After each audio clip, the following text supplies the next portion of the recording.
She has 10 minutes left.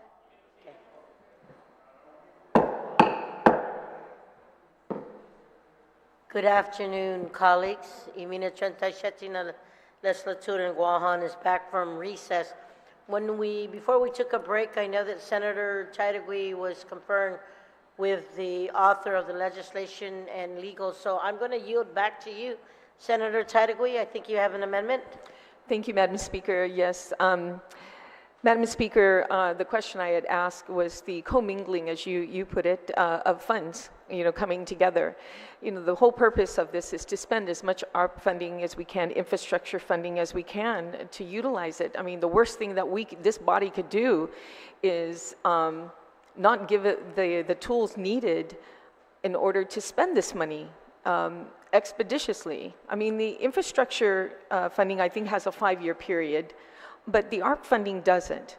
Now, what happens if we come into a situation, especially with DOE? I mean, we all know what's going on with DOE, trying to ensure that certain projects and repairs are done to the schools in time, and they may be using some of their own funding that was given to them through the general fund. However, we all know that this reason why we're here today is to expedite this federal funding so we don't lose it. So we shouldn't allow too much of the general fund to get into the mix of, or the play of everything to bypass our regular procurement process. So after speaking with the author of the legislation, we both agreed that we don't want to hinder any projects that are being implemented and allowing some general fund money. And my colleagues, it's on page 3, lines 4 and 5 of Bill 36-37. And it's section 2, A2. The contract is reasonably expected to cost $5 million or more and consists of 80% or more of ARPA and Infrastructure and Jobs Act fund, meaning that 80% of the funding must be these federal funds. 20% can come from general fund, if need be. So that gives a little flexibility and the ability for these projects to keep moving forward in the event they are short infrastructure funding or ARPA funding. And that's a simple amendment to allow this opportunity. Thank you, Madam Speaker. Thank you, Senator Chairagui. So on the amendment, is there anyone wishing to speak on it? Are there any objections? Senator San Agustin, I will address you at this time, sir. Thank you, Madam Speaker. As I look at the bill, and as the author mentioned, contract is reasonably expected to cost $5 million or more. It never alludes to any source of funding. It just says $5 million or more. And we're gonna assume we're gonna tie it up with federal money that we don't control. I'm just trying to make sense of it. I support the intent of the bill, but when we start tying things over something we have no control, being straight up, we don't have control of ARP money. We don't have control of quite a few federal funds. And we need to wake up to that and understand that and live with that. Now, if we work with the agency, whatever is doing it, and they need help, and the verbiage, I'm comfortable with the verbiage the way it is with the bill, because it doesn't assume or gives the impression or the implication that we're telling the administration, no, this is how you must do it, but you must use federal money. There's holla handbrake, back away. Let's just allow the allowances and move on.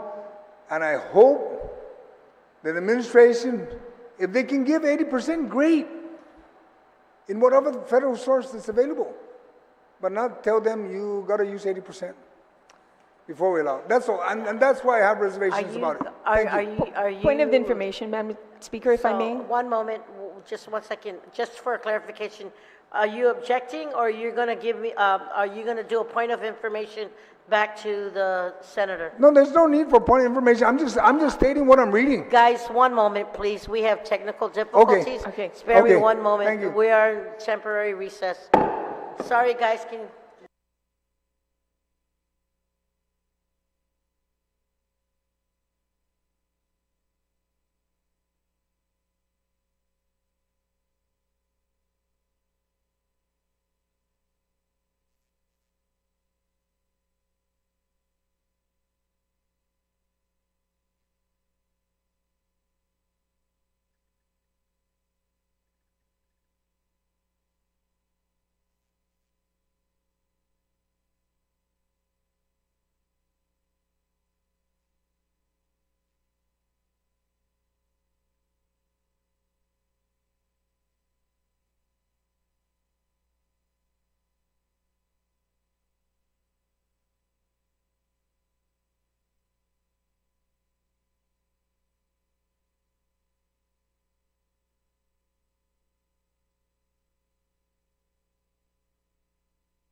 y minuto 37 en la legislatura en Guam is back from recess. Senator Chadwick, I will recognize you at this time for Thank the you, Madam withdrawal. Speaker. Madam Speaker, I would like to withdraw my amendment on lines 4 or 5, page 3. I'd like to withdraw that. On the motion to withdraw the Chadwick amendment, are there any objections? Seeing or hearing none, motion carries. Senator Chadwick, you still have the floor. Thank you, Madam Speaker. Madam Speaker, I'd like to proffer a new amendment substituting it, and that's still again on line 4 and 5, page 3. Madam Speaker, you know, my good colleague from GIGO made a good point. You know, the intention of my amendment actually was not to, you know, only allow 80% funding from ARPA to be utilized, but in the event they need additional funding for a project, so it doesn't stop, that they can use general fund money. And we don't want to exceed a 20% amount. I mean, the whole purpose was to utilize this funding, as I mentioned before, and that was the intent. However, reading it does bring some confusion on really what it's intended to be. So I thank my good colleague from GIGO for pointing that out, because in anything that we produce here in this body, we have to make sure it's read correctly, and that, you know, whoever interprets the law is interpreted with no questions asked. So I'd like to proffer this amendment, which begins on letter A, section 2. The contract is reasonably expected to cost $5 million or more and is funded by at least 80% or more from ARPA or Infrastructure Investment Jobs Act funds. And that's the amendment. Thank you, Senator Chadwick. On the amendment, Senator San Augustine, you are recognized. Thank you, Madam Speaker. I understand my colleague and what she's saying. I have an amendment I'm preparing to change this a little bit. And I go back to what I said earlier. And it will say, the contract is reasonably expected to cost $5 million or more and is funded 80% of federal funds. And in parentheses, it could include ARPA or infrastructure. I just don't want us to say, if, for example, there's a project and we want to lift the restriction, if it's not ARP or infrastructure, you cannot apply this. I want to make sure that every project has that opportunity to apply this rule. That the restriction is not just to a specific funding. If all of a sudden Delegate Moylan comes up with a bill and there's federal money and it's not ARPA and it's not infrastructure, and he says, we got the money, the restriction is lifted because it catches all federal programs. That's what I'm after. I want access to all the federal money. And there is a lot of federal money at DOE and everywhere else that has strict restrictions. Thank you. So, Senator San Augustine, I'm going to assume or The amendment's been affirm prepared. that you are going to object to this amendment right now because we're entertaining it. I have an amendment. Would you like an amendment to this amendment? Yes. Amendment to Okay. the amendment. Okay, it's being finished A up. moment's recess.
Emina Trentasheti na legislature in Guam is back from recess, and we were with Senator Joe San Augustine, who has an amendment to the amendment. Senator San Augustine, you may proceed.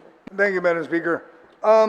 My colleagues, the amendment has been passed on, and all I did was I amended it, and it says, and it's funded by at least 80%. I'm still consistent with what the first amendment was, but I included federal funds in general, including but not limited. I go back to what the first amendment was. But I'm making sure that at least if there's any other programs that are out there that any of my colleagues feel that we need to be able to assist them to speed it up, this bill will allow it. Otherwise, if it's just ARP money and infrastructure crash, all we're going to do is see another bill that we could have fixed it one time. Thank you, Madam Speaker. I ask my colleagues to support the amendment. Thank you, Senator San Augustine. On the amendment as proffered to the Tadigui amendment as proffered by Senator San Augustine, are there anyone wishing to speak? If not, are there any objections? Senator Paris, on the amendment to the Tadigui amendment.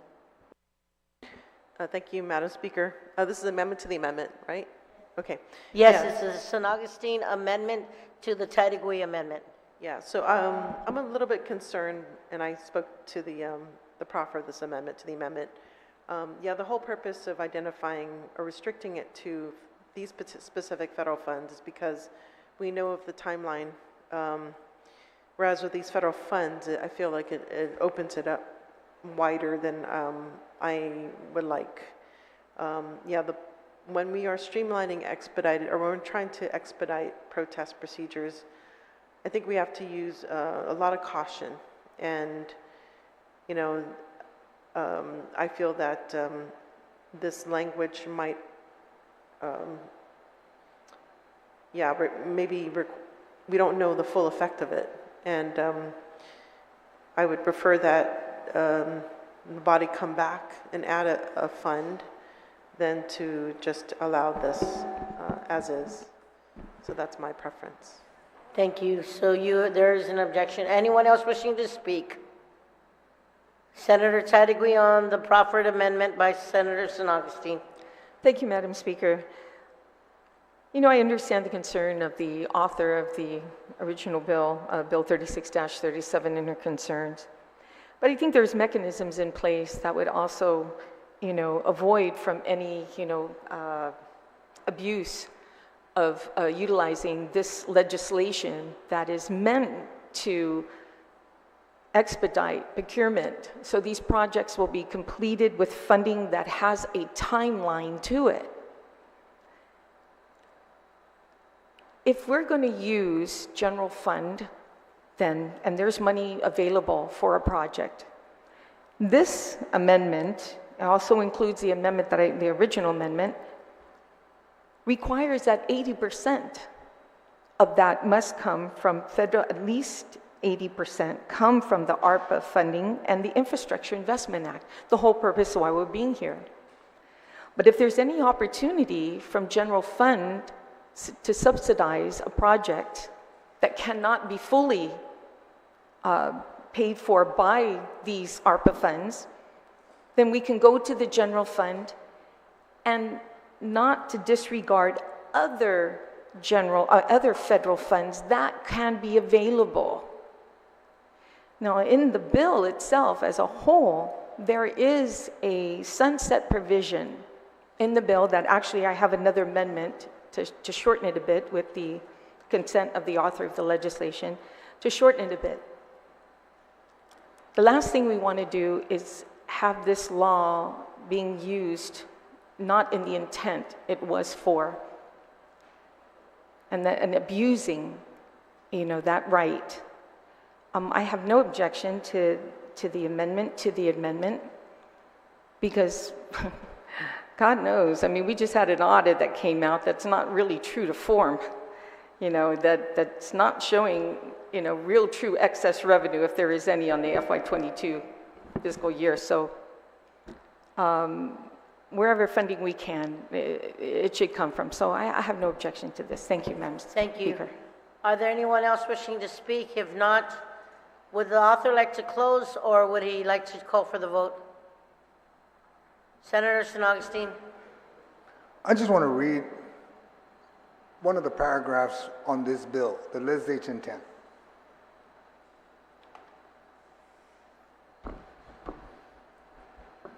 On this bill, my colleagues, page 2, very top, a legislature finds that Guam's current protest process can lead to lengthy delay, which also lead to lost opportunities, and so forth and so forth. That's what this bill is all about. It's to avoid, it's to reduce the delays, to eliminate and hopefully not have lost opportunities.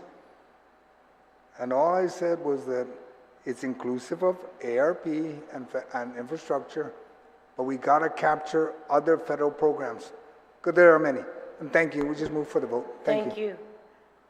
So on the JSA amendment, are there any objections? There is an objection. All those in favor with the JSA amendment, please signify by raising your hand. 1, 2, 3, 4, 5, 6. Motion fails. On the Taitagui amendment, are there anyone else wishing to speak? If not, Senator Taitagui, would you like to close? Thank you, Madam Speaker. You know, I'm still confident in the language here that authorizes to utilize, or as you mentioned earlier, to commingle some of the funding, the federal funds, not federal funds, general fund money, into projects that are short of funding from ARPA and infrastructure, to not stop projects and to move forward. So I ask my colleagues, with this amendment, we are sticking to our guns to ensure that we're using ARP funding and infrastructure Investment Jobs Act funds. It doesn't stop us. You know, I really don't think it would stop us from using federal funds, if you think about it, because it opens the door to any other kind of funding needed in this particular amendment. So it still provides that leeway. So I ask my colleagues, this is a way to be very fiscally responsible, and the intent to the bill be true to form, that we utilize this money as fast as we can before the deadline and we lose it. Thank you, Madam Speaker. On the Taitagui amendment, Senator San Augustine. Thank you, Madam Speaker. You know, I stand in support. Senator, No, I made an amendment to her amendment. Now I'm going to talk about it. You're speaking on her amendment. Okay. Okay? I'm in support of her amendment, and I'm going to support this bill. But mark my words, if something gets tied up and there's no money there, I won't tell you I said so. Thank you, Madam Speaker. I do support the amendment. Thank you, Senator. She was closing. I apologize. On the Taitagui amendment, are there any objections? Seeing or hearing none, motion carries.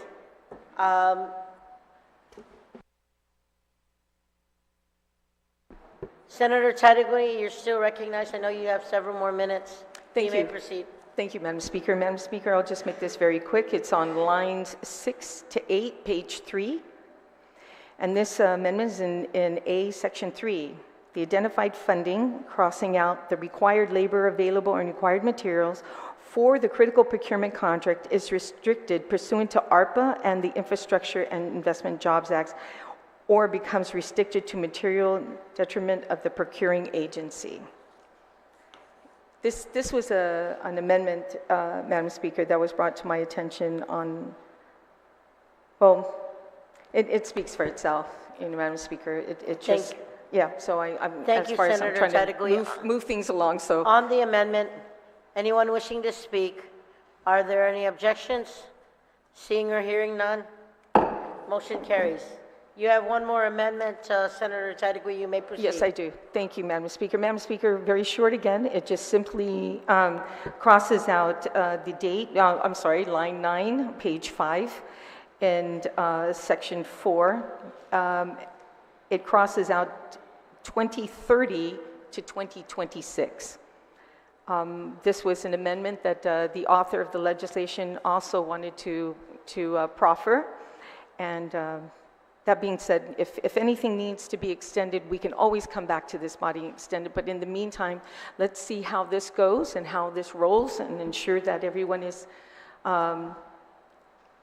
providing, or it's all done correctly, transparent, and accountable. So that's simple. Thank you, Senator Chadwick. On the Chadwick amendment, does anyone wish to speak? Senator Paris, on the amendment, you may proceed. Thank you, Madam Speaker. I rise in support of this amendment. So I did get clarification that with the Infrastructure Investment and Jobs Act, which started in 2022, they earmarked funds for 5 years. And so that would leave it up to 2026 as far as funding is available. And so what this language here, it pretty much aligns it with the funding. And so I rise in support. Thank you, Senator Paris. On the amendment, anyone wishing to speak? If not, are there any objections? Seeing or hearing none, motion carries. Senator Chadwick, thank you very much. On the main motion, anyone else wishing to speak? Senator Duenas on the main motion as authored by Senator Paris.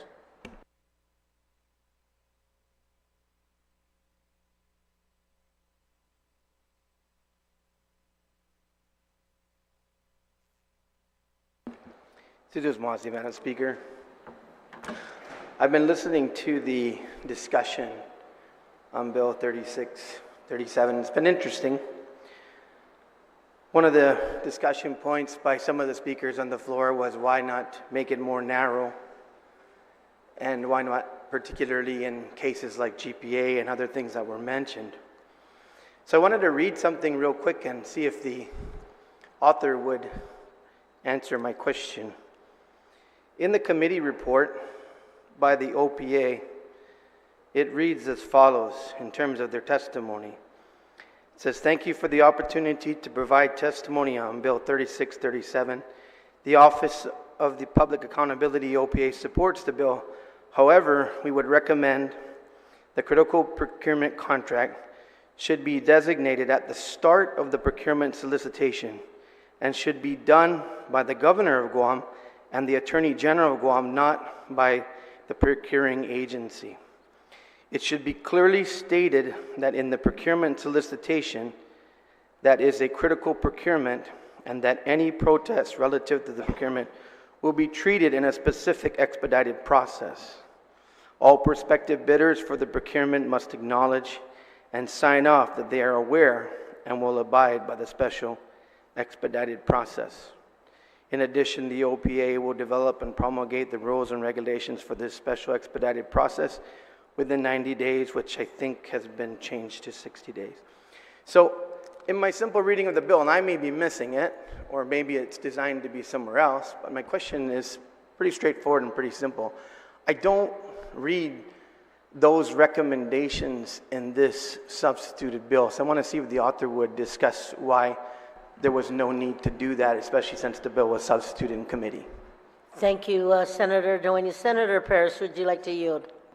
Yes, I would. So in section 5428 of the bill, we did incorporate so there was a discussion too, just to put it during the public hearing. So we did incorporate those amendments. So if you recall, the initial bill would, it stated that the critical procurement would be ratified after a protest. And so that was definitely objected to by the public auditor. And he basically stated that it should be up front, right? And so we definitely made that change. So it's in page 3 of the bill, section 5428, subsection B. So what we have here is, and we also incorporated the recommendations by GPA.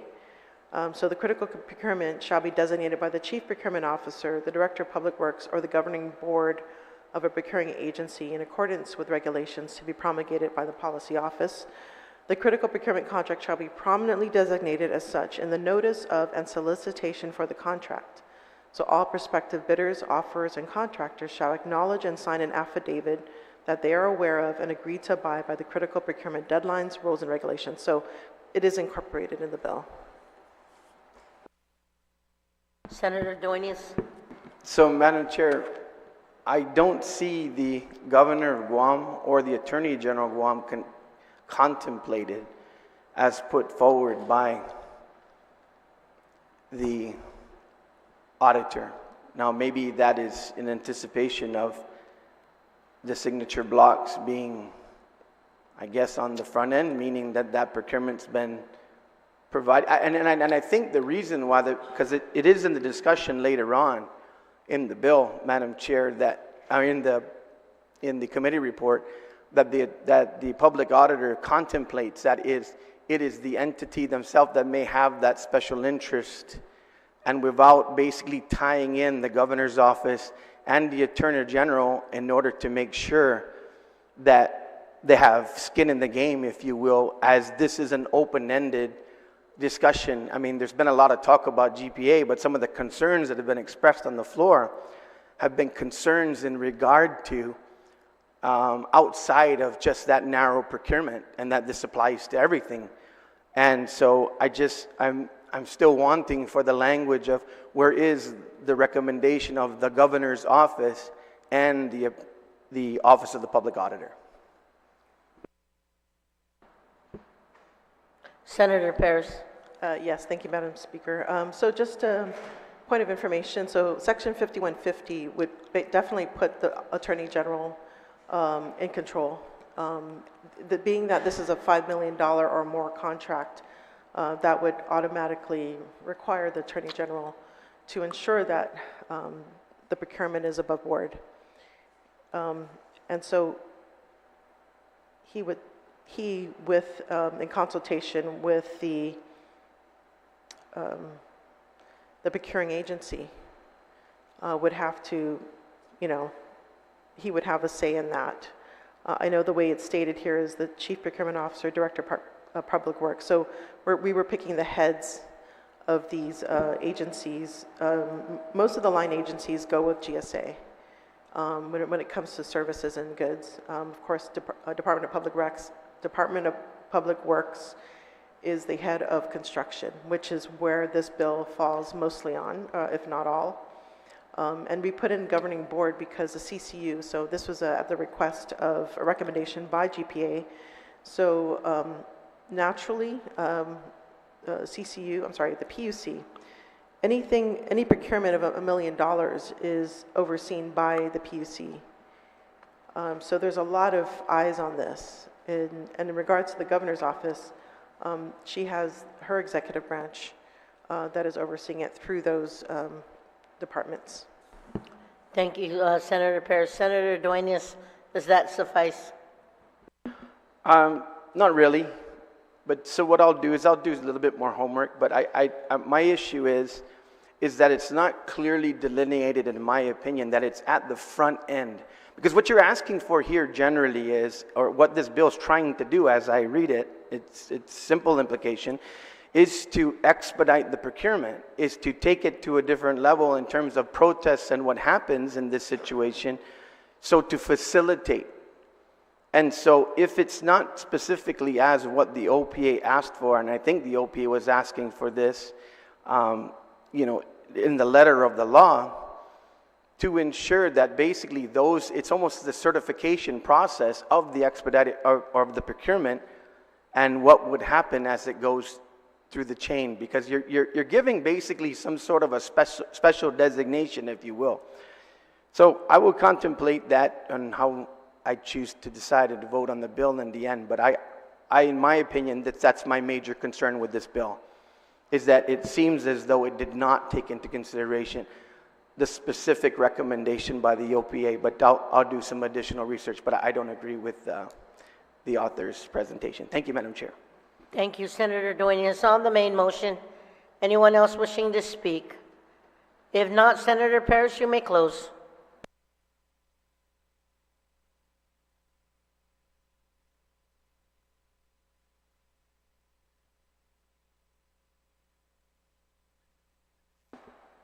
Thank you, Madam Speaker. I do want to just perhaps respond to the retiring speaker.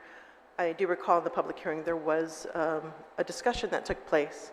So I know the written testimony by the public auditor was provided before the public hearing. So I would definitely do that research just to show that there was, you know, basically a discussion about who should be the one deciding. But in any case, I do want to proffer an amendment. It's on the drive.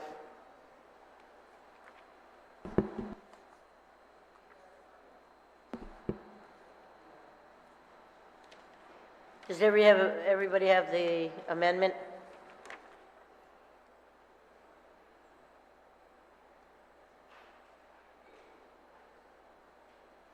Yeah, so this It's on is, page 1. right, page 1. So what it does, it adds the words using American Rescue Plan Act and/or Infrastructure Investment and Jobs Act. So that should be, the "and" should appear after investment, so just for technical corrections. And again, this is to... And to allow for technical corrections, is that what you're saying? Thank you, and to allow for technical corrections. On that motion, are there any objections? Speaker Chalayi, you are recognized on this amendment. Thank you, Madam Speaker. And I don't object to the amendment, but I just wanted to thank the author again for her work on the bill. And, you know, there was a comment made in the media recently about this bill, and I was shocked because it was somebody from GPA criticizing the legislature for not acting on this bill faster.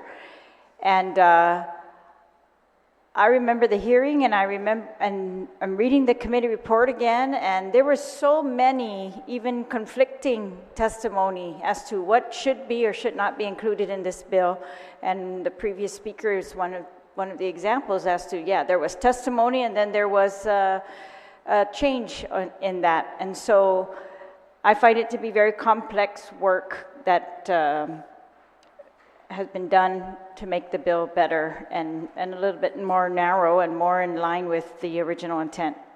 I did see that section in the committee report where the public auditor, after saying he wanted the governor to make that decision on the advice of the policy office instead of the policy office making the decision. But yeah, later on in the hearing, he says, no, I just wanted to apologize for messing things up this morning by not wanting procuring agencies to do it. I withdraw that concern because I'm reminded that the autonomous agencies are going to the PUC to approve contracts over $1 million. But someone else has to approve, and for the line agencies, having the governor do it by recommendation. Somebody, whoever she uses, but someone to oversee the line agencies, but just not the agencies, but in the autonomous agencies, they do have someone that's overseeing them. That's above the GM, and so I'll withdraw my concern. And so I think that the author of the bill has actually put together something that has addressed many, many of the concerns. And so I just wanted to thank her for that work, and to those who are saying that it took too long, I very much object to that, because we did not cause that procurement error. We are trying to fix it here, and I think this bill is moving along as it should with very diligent work. Thank you, Madam Thank you, Speaker. I'm going to go ahead and address on the main motion, Senator Barnett. Senator Tadegui, I know you spoke earlier, so on the main motion. I'm sorry. On the amendment as proffered by Senator Perez. Thank you, Madam Speaker. I too rise in support of this amendment. And I again just want to commend the author for very difficult work. It was a lengthy hearings, very complicated. I feel like she put a good bill on the floor, and I also want to commend our colleagues for making what I believe was a good bill even better with their suggestions and their discussion and debate. So again, I rise in support of the amendment. I think it makes a good bill even better, like all the amendments that we've discussed, and I eagerly await the swift passage of this bill. Thank you, Madam Speaker. Thank you, Senator Barnett. Senator Tadegui on the amendment. Thank you, Madam Speaker. Madam Speaker, I too stand in full support of this amendment. And again, you know, I have to echo the sentiments of the last two speakers on how hard she worked. And we all know that this bill was actually set aside many times to ensure that the concerns from agencies as well as the OPA was addressed. And now she keeps an open mind when she hears one of our colleagues, a good colleague, who mentioned the concern on the title of this bill to ensure that when you're looking at it, you know exactly what this is intended for. And that alone tells you the importance of how this bill will help, you know, those agencies spending this ARP funding, because it's important that she includes and hears our concerns and incorporates it in there. So I greatly appreciate, and I greatly appreciate the good senator from Barragata who brought this to the forefront. Thank you. Thank you, Senator Chadegui. On the amendment, anyone else wishing to speak? Are there any objections? Seeing or hearing none, motion carries. Senator Perez on the closing. Thank you, Madam Speaker. I would like to add co-sponsors, if that's possible. I think Vice Speaker Tina Mooney-Barnes, and if there's anyone else, Senator Chadegui. Okay. Without written amendment, if that's okay. On that motion, is there any objection? Seeing no objection, motion carries. Thank you. I appreciate my colleagues for their recommendations, amendments, and support and debate on addressing delays due to procurement protests concerning critical infrastructure and capital improvement projects. As you know, we are experiencing difficulties with aging and failing facilities due to lack of funding for maintenance. But with the influx of millions of federal funds in the next couple of years for infrastructure, time is of the essence to ensure that opportunities are not lost. The importance of Bill 3637 is that it balances the need for protest with the need to ensure critical infrastructure and capital improvement projects are completed while these funds are available, specifically the American Rescue Plan Act, the Infrastructure Investment and Jobs Act funds. As Attorney Camacho stated in his testimony, the statement that protest process leads to lengthy delays is accurate, and the majority of the protests are pre-award, which triggers an automatic stay that is not lifted until final resolution, usually in the courts, should it proceed so. Moreover, he states the imposition of the automatic stay until final resolution is overkill and extremely prejudicial to the people of Guam. Until we can develop long-term measures, I appreciate my colleagues' amendments in creating more safeguards by restricting the expedited protest procedures in the substitute bill for use and the purposes of ARPA and the Infrastructure Investment and Jobs Act federal funds, and ensuring these critical projects are funded with at least 80% from these specific funds.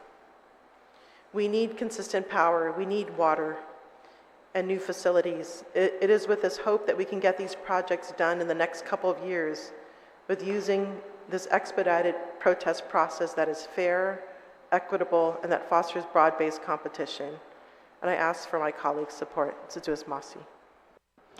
Sidus Masi, Senator. On the motion to place the bill in third reading, is there any objection as amended on the floor? Seeing no objection, motion carries.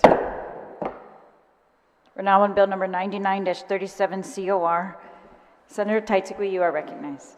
Sidus Masi, Madam Speaker. I would like to make a motion to place Bill 99-37, which is substituted by the committee, which is an act to amend subsection A of 4637 of Chapter 4, Division 1 of Title 26 Guam Administrative Rules and Regulations relative to the requirement of lifeguards at swimming pools onto the third reading file, and to allow myself as well as my colleagues to voice their voices to be heard. Please proceed. Thank you, Madam Speaker. Colleagues, you will note that the substituted version on Bill 99-37 differs from the original version. Rather than exempting certain swimming pools completely from the safety and sanitation requirements of existing law, it was decided that the better approach would be to exempt swimming pools at residents, condos, and apartments from the requirement to have a lifeguard on duty. This is what substituted Bill number 99-37 aims to do. Simply put, we want to make it clear that swimming pools at houses, condos, and apartments are private pools and does not require a lifeguard on duty. However, it still requires warning signs when lifeguards are not on duty, as many of us have seen at other locations.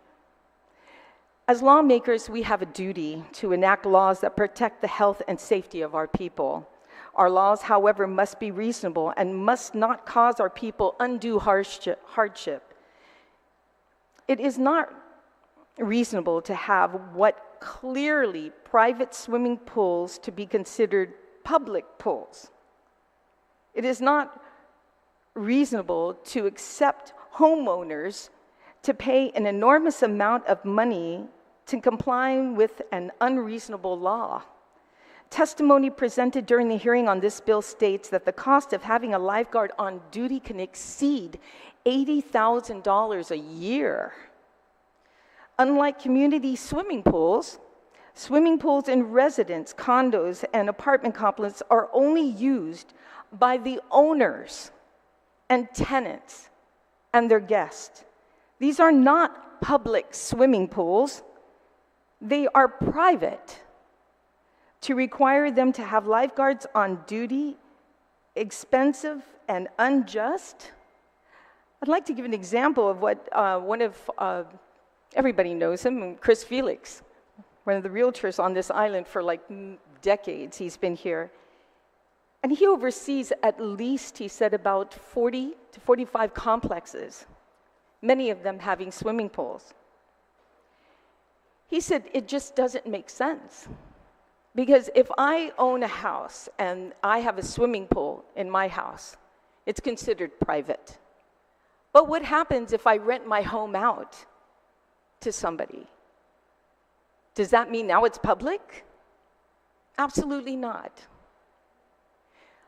The bill basically clears up to something that is contradictive in law. Well, if you ask the GFD what their perception of the swimming pools at apartments or condos, they said, well, these are basically private, and in our, what we're reading in the law is that they have to incorporate a sign that says, no lifeguard on duty, swim at your own risk. But then when you go to public health, it's a whole different perspective. They're calling public pools where people who own their condominiums, who live in apartments, where it's not open to the public. It doesn't make any sense. So what we're doing here is just a matter of correcting that so it's not, fighting with each other on fire, what fire says are public health. And I'd like to thank the committee, for ensuring that the safety mechanisms, the conditions of pools, whether it is private or public, is adhered to. So I appreciate the work that the committee has done. And I'd like to also thank my co-sponsors, Minority Leader Senator Frank Blas Jr., Senator Jesse Lujan, Senator Joanne Brown, Senator Dwayne St-Nicholas, Senator Chris Barnett, and Senator Will Parkinson, who also sees the issue with this law being contradictive from one agency to another. So again, I ask my colleagues for their support. Thank you, Madam Speaker. Thank you, Senator. On the bill, number 99, is there anyone else who'd like to be recognized? Senator Brown, you're recognized.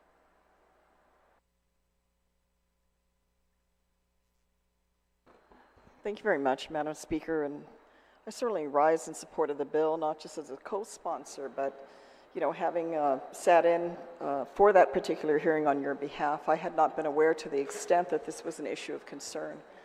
I actually have heard of condo owners that actually have filled in parts of their pool so it doesn't exceed 5 feet in depth to comply with this so that they don't have to hire a lifeguard. And I think we can all agree that's unreasonable. Of course, you want to ensure the safety and well-being of everyone who's in a pool or around a pool, especially young children. And we understand the need for this at a public pool. Certainly, I saw on the news today there might be some light that the Hagutnya pool may finally be on its way to being repaired, and the hundreds and sometimes thousands collectively in the course of a year of our island residents that frequent the pool are happy, including myself and my family, to hear about that.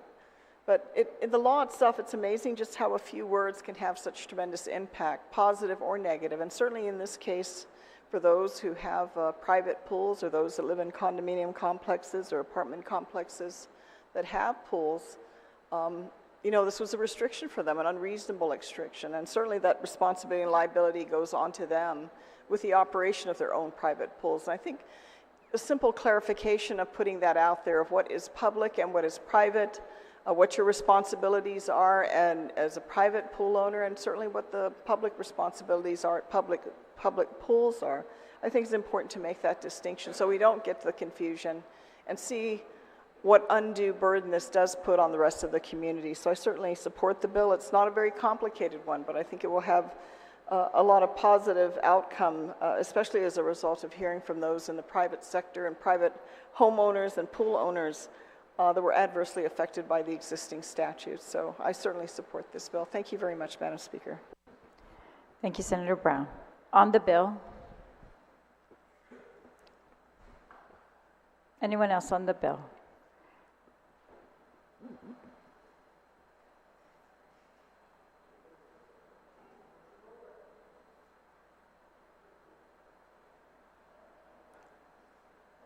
On the bill? If not, then Senator San Augustine on the bill. You are recognized. Thank you, Madam Speaker. For most of the folks that own condominiums and real estate agents, I'm good friends of those folks. But I ask a simple question. When we take away the rule of having a lifeguard there, remember this is a law that was created before most of us were even considering running, huh? And probably I wouldn't be surprised if it was created when both my colleague Frank Bloss and I, Senator Frank, when I were both police officers. But my point is, who becomes liable? And I heard my colleague mention about liability. When we change the law and a kid was to drown tomorrow, or whenever the law passes, who's liable? Oh, we blame it on the condominium owners. Right. They invited one of my cousins, not my kids because my kids are not here, but one of my cousin's kids to this condominium. They swim in the pool, no lifeguard, nobody there to protect the child. And they drown. Who do they turn to sue? For not making, never mind the sign. Don't sign in no smoking for 20 feet. I'm concerned about liability.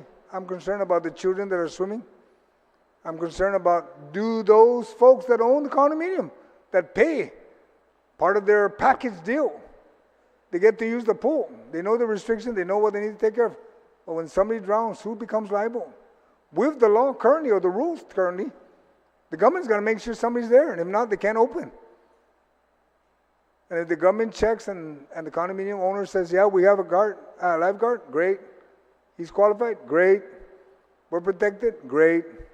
It relieves them of all that stress, that question of liability. And that's my concern about this amendment. And one of the things, or this bill, is that there's something here I wanted to read, but I'm not going to read it because it's attacking each other, and we need to stop attacking each other. I'm only questioning the liability, and I'm concerned about our children that go to these swimming pools. On many of them, uninvited. And that's what concerns me. There are many children that go into pools that are uninvited. And if it's not open, it's locked up, they won't get in. If it's not locked up, no biggie. When this changes, by me objecting to this bill, I don't become liable. So if anybody gets sued, I won't be included because I didn't support it. Thank you. On the bill. Is there anyone else who'd like to be recognized on the bill?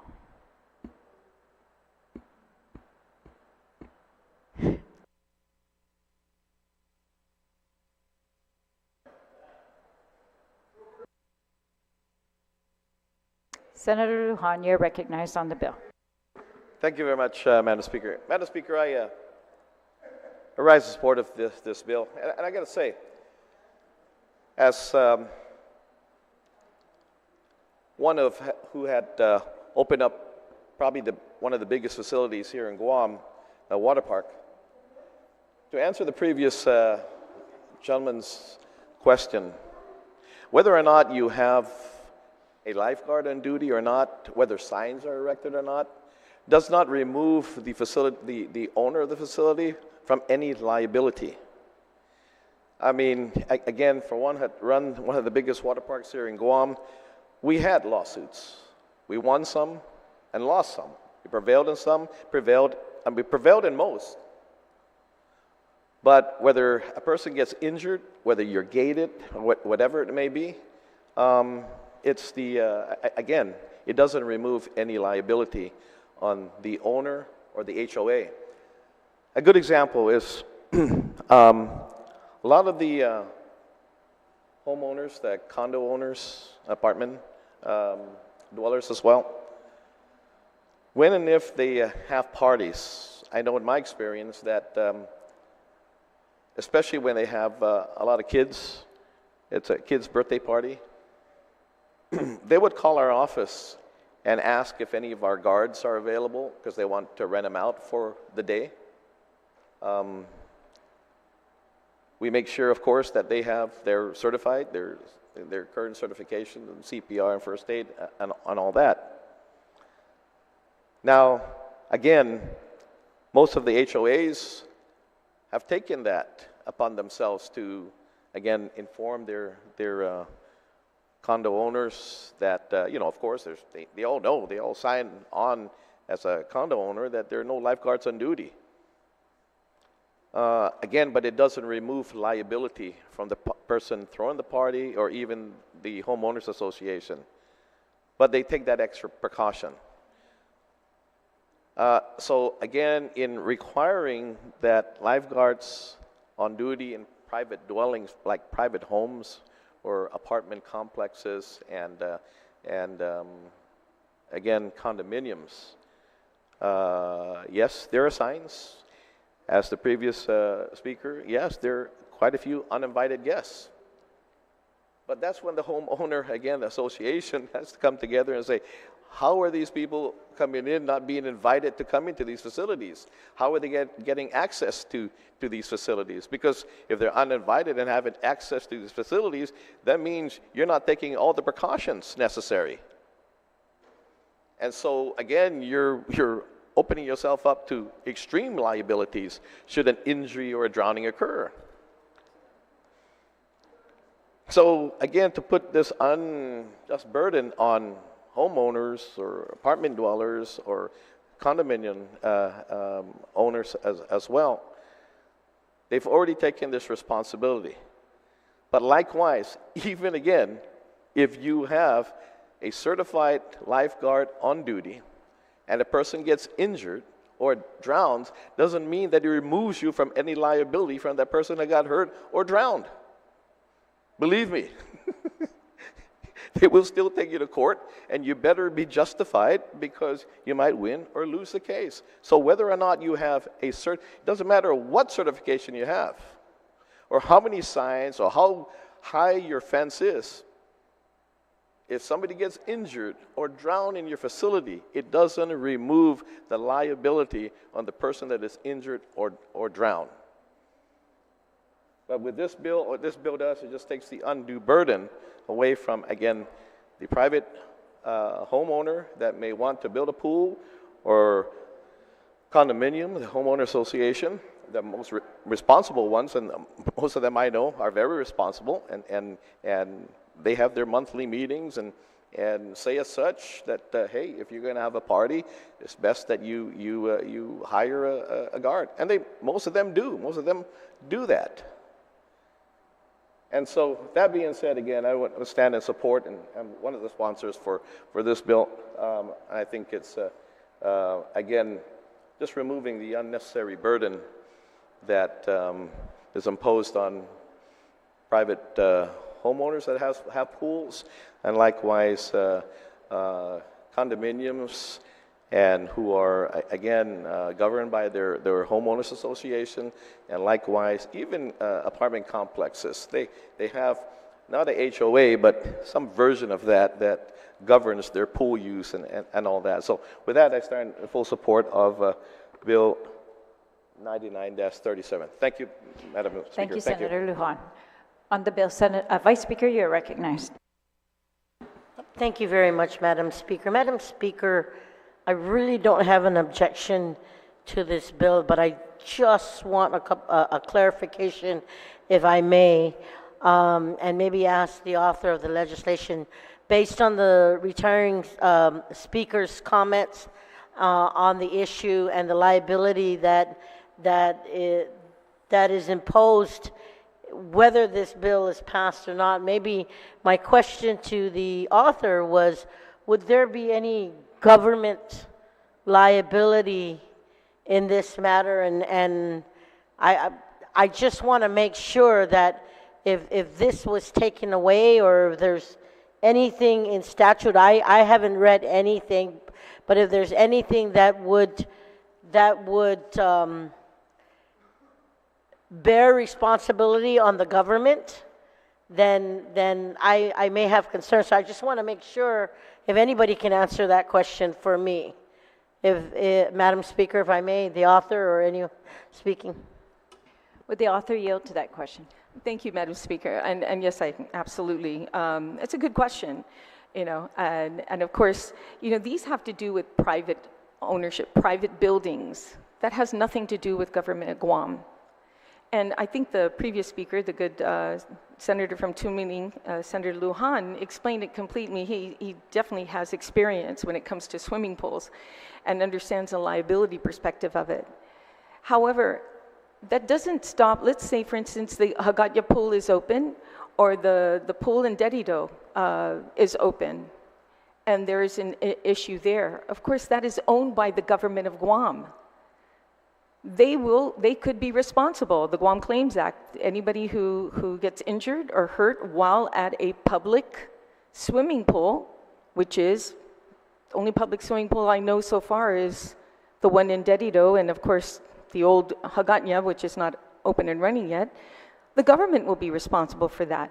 The same way, the liability falls on a homeowner. I remember just down the street, there was a home that had a swimming pool, and they followed all the guidelines. They had the height of the fence put up. They had everything in play, a lock on the fence.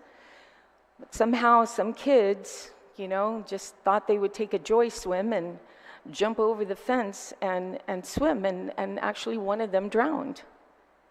And the liability still fell on the homeowner, regardless. They had every mechanism in place. So unless it's a government facility, of course the government has the liability.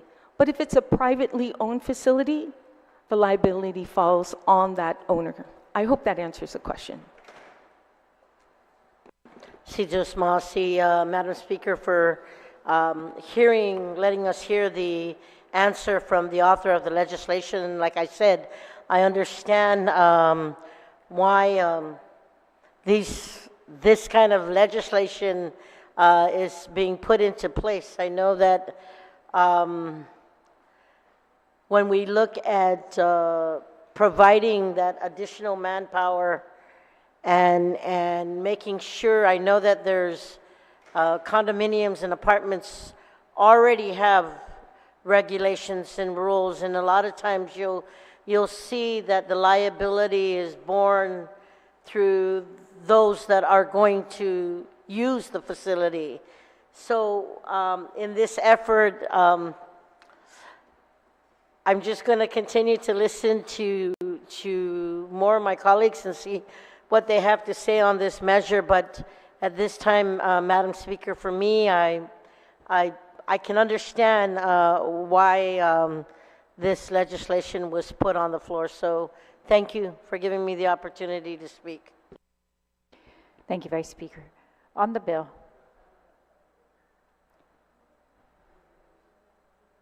Is there anyone else who wants to speak on the bill? Senator Kanata, you are recognized. Half a day, Madam Speaker. Thank you. I just wanted to pose a question. Who would be maintaining the pool? Is it the HOA housing association? And would they have individuals, I guess, certified to balance chemicals? Because there's a possibility of overchlorinating the water very easily. And then who's to balance the sanitation of possible defecation or urination in the pools? If the Would the author sponsor would yield to that question?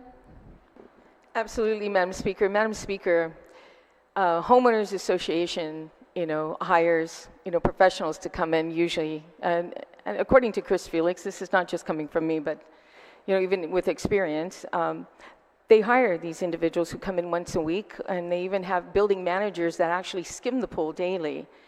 Apartment buildings, the same thing.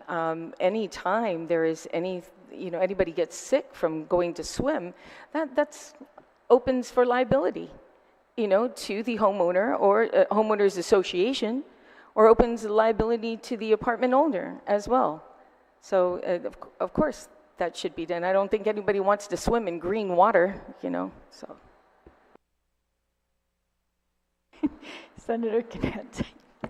Thank you to the good Senator of Tumading. I don't live in a HOA community. I don't have a pool in my backyard, and I don't have to pay any HOA fees. But certainly, I don't believe there's any amount of money for one's life. If someone is dying of cancer, we will do whatever we can to save one's life. If someone needs whatever the medical ailment is, I don't think there's any amount of money that needs to be rendered to minimize the possible death. I wouldn't mind paying the fee of $80,000 or whatever the cost is for a lifeguard. So I certainly won't be supporting this legislation on that premise. Nothing further, Madam Speaker.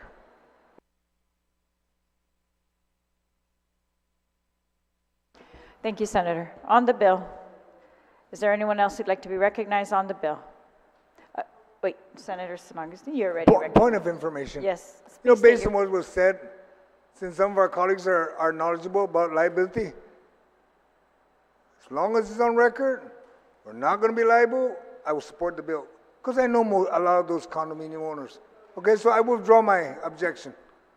Thank you. Thank you, Senator.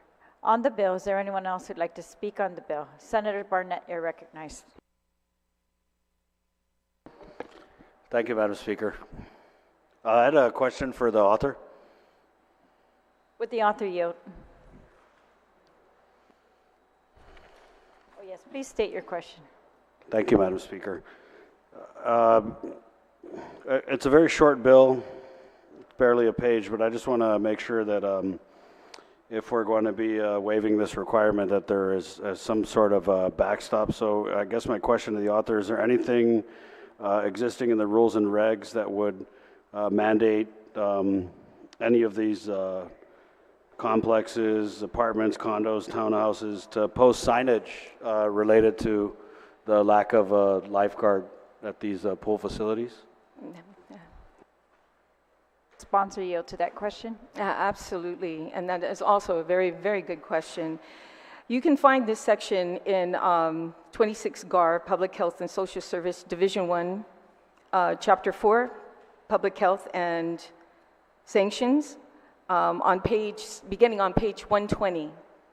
E, whenever a pool is open for use and no lifeguard is in service to be provided, the warning shall be placed in plain view and shall state, warning, no lifeguard on duty. Will clearly be visible letters at least 4 inches high. In addition to signs shall also state children under the age of 14 should not use pool without the direct adult supervision.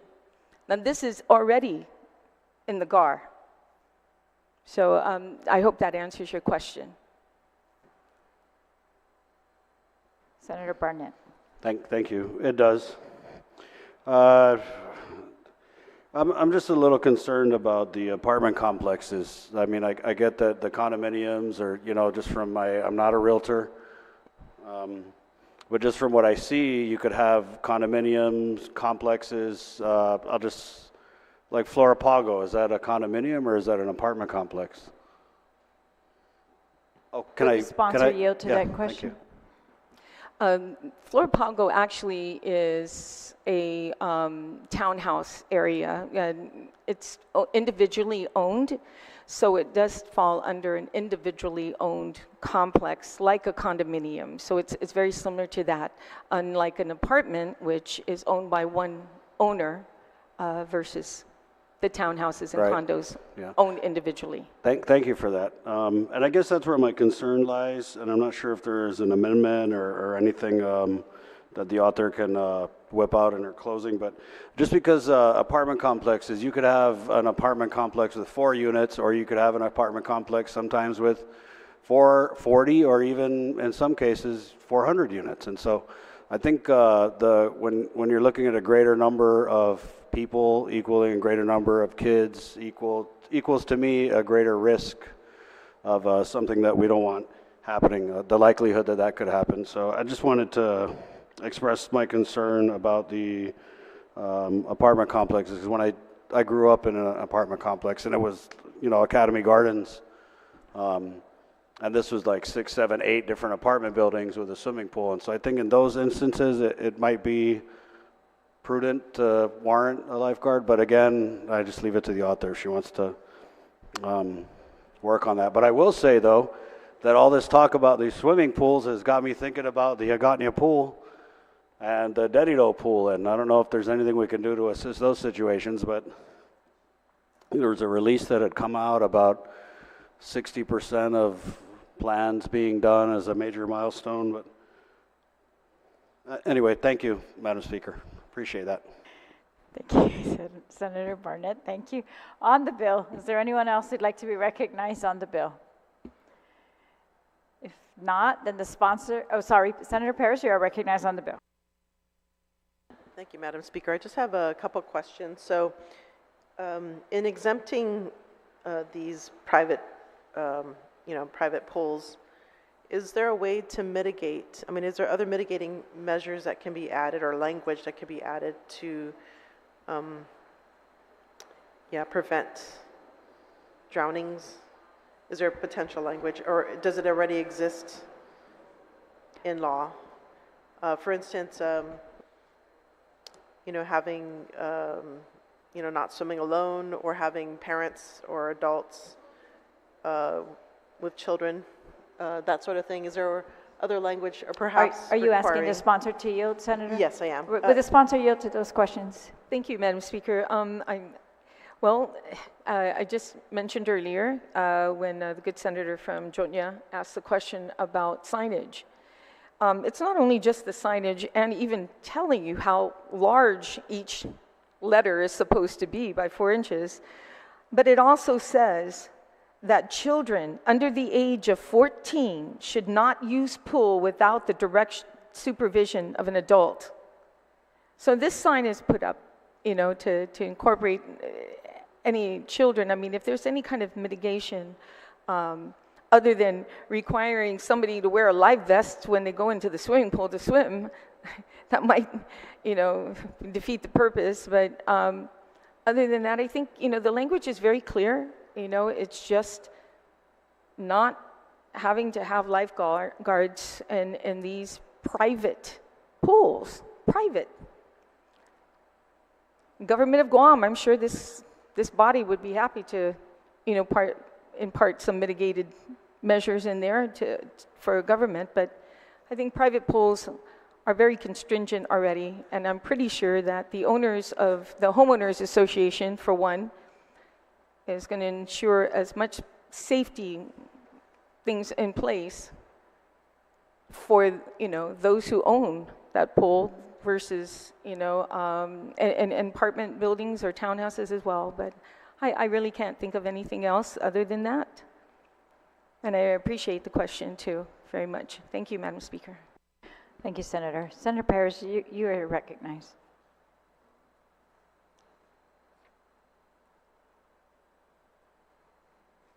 Oh, Thank you, Senator. On the bill, is there any other senator who would like to be recognized on the bill?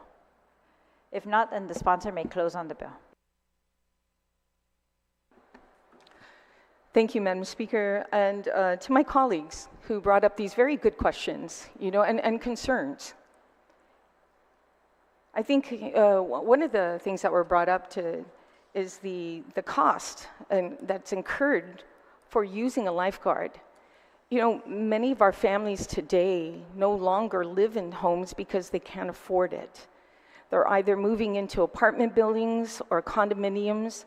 And we're finding a huge amount of individuals moving to smaller, living facilities because they can't afford it. This is an opportunity not an opportunity, but that being said, the cost that they would have to incur, the prices that would have to go up in order to afford $80,000 a year for lifeguards, some at, even higher than that, defeats the purpose of moving into a smaller unit, to live in because they can't afford a home. The HOA would go considerably high. The apartment rental will go considerably high. So as far as funding concerned, here we are having a difficult time with our community, having to make ends meet. And you don't care if it goes up another $80,000? That's not what we're here to do, is to make life more difficult and provide barriers for our people. I understand the issue on liability. And again, Senator Lujan, being, who has experience dealing with swimming pools, has said it clearly. The liability clearly falls on the ownership of the swimming pool. In a condo, it's the homeowners association as well as a townhouse. It's a homeowners association. In an apartment building, it's the landlord who owns that, who has the responsibility of the liability. And some people decide not to have a swimming pool because regardless if they put all the safety mechanisms that are required, they are still liable for anybody getting hurt in that pool, even if they snuck over the fence to take a joy swim. The liability is still there. And the government of Guam, it will shoulder that same liability at their public pools. Hopefully the one in Hagåtña opens up soon, but they will be reliable. They'll be liable for that. The one in Dedido, they're liable for that. This bill is not going to change that. The bill is not going to change the liability, the responsibility of the ownership of a swimming pool, whether it passes or not.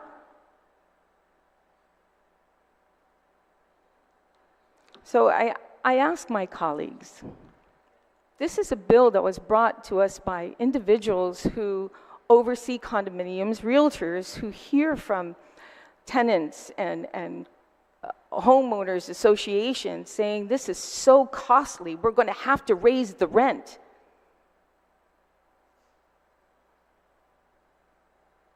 We're going to have to plug up our pool, close it off, cement it in.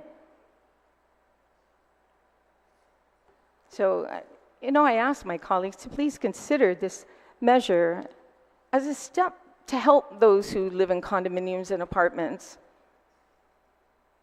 not take away from the responsibility of ensuring a pool is cleaned, that ensuring the pool has the right alkaline, to ensuring the pool has a gate that's 5 feet tall and is locked at all times, ensuring that the signage is there, that no lifeguard is on duty.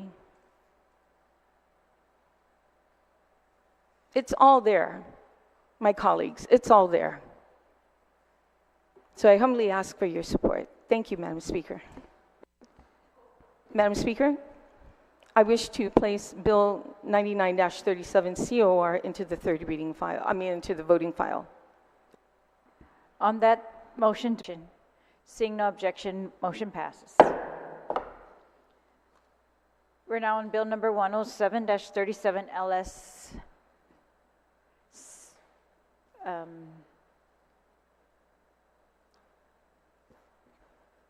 Majority Leader, Senator Shelton.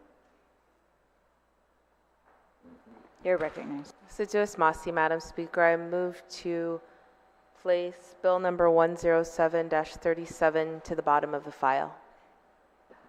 On that motion to place Bill 107-37 to the bottom of the second reading, is there any objection? Seeing no objection, motion carries. Just to note that bill is going to require a committee of the whole. All right, thank you.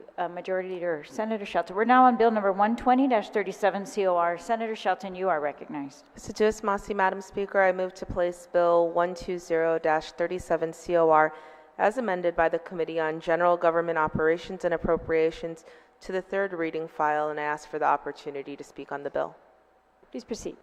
Assiduous Masi, Madam Speaker, Bill number 120-37 COR as amended is an act to amend Section 10113 of Article 1, Chapter 10, Title 22, Guam Code Annotated, relative to strengthening workforce development by extending the sunset provision of the Guam Registered Apprenticeship Program for an additional 5 years.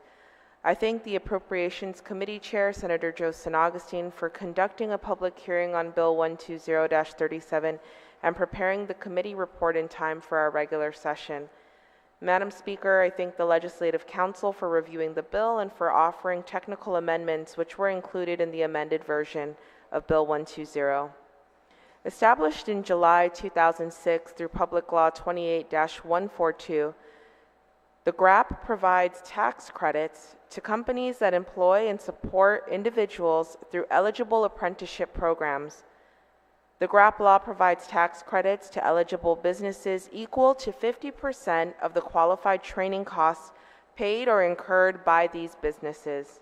Covered expenses include direct wages of apprentices, direct fringe benefits such as medical and dental insurance, journeyman's wages, on-the-job training, instructor costs, training costs, and personal protective equipment.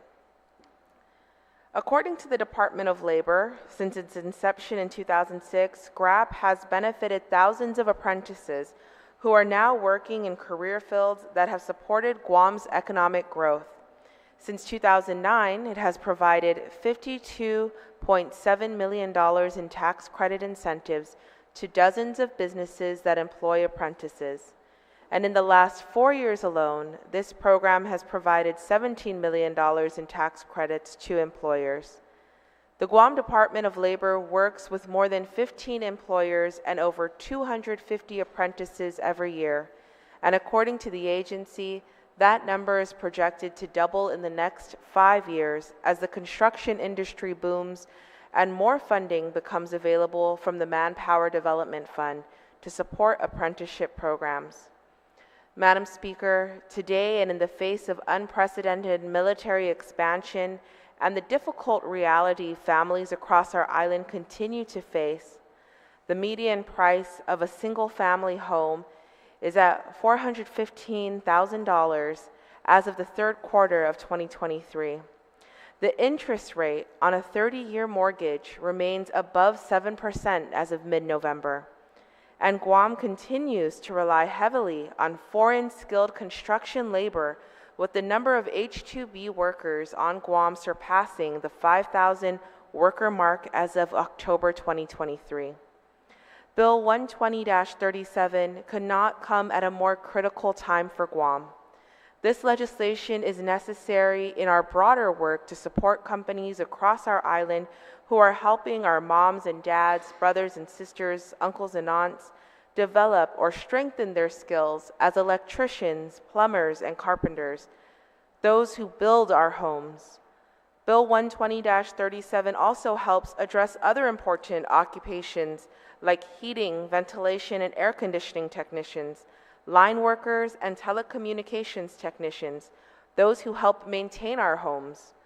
Madam Speaker, in line with Public Law 35-39, which extended the sunset provision for GRAP from 2019 to 2024, Bill 120-37, if approved, will authorize this important workforce development program for another 5-year period through 2029.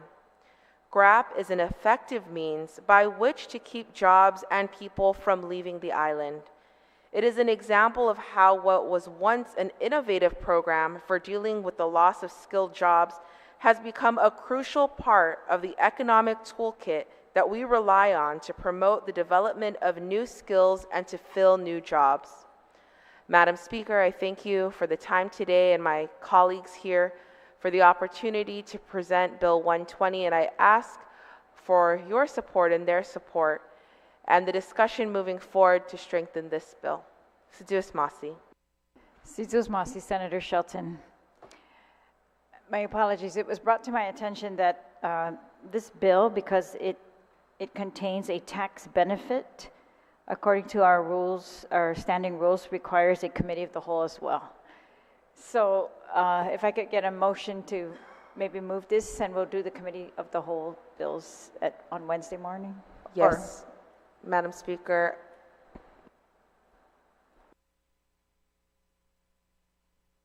Sorry, since we've begun to temporarily suspend discussion on this bill and place it on the bottom of the agenda.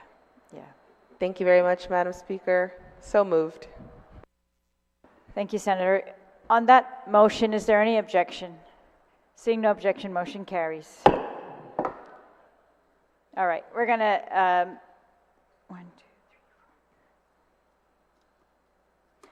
We've got 4 regular bills left, meaning no need for committee of the whole, as far as I can tell, 1 resolution and 2 committee of the whole bills. So we're going to recess for the day, and we'll come back tomorrow at 9 a.m. Recess until 9 a.m. tomorrow.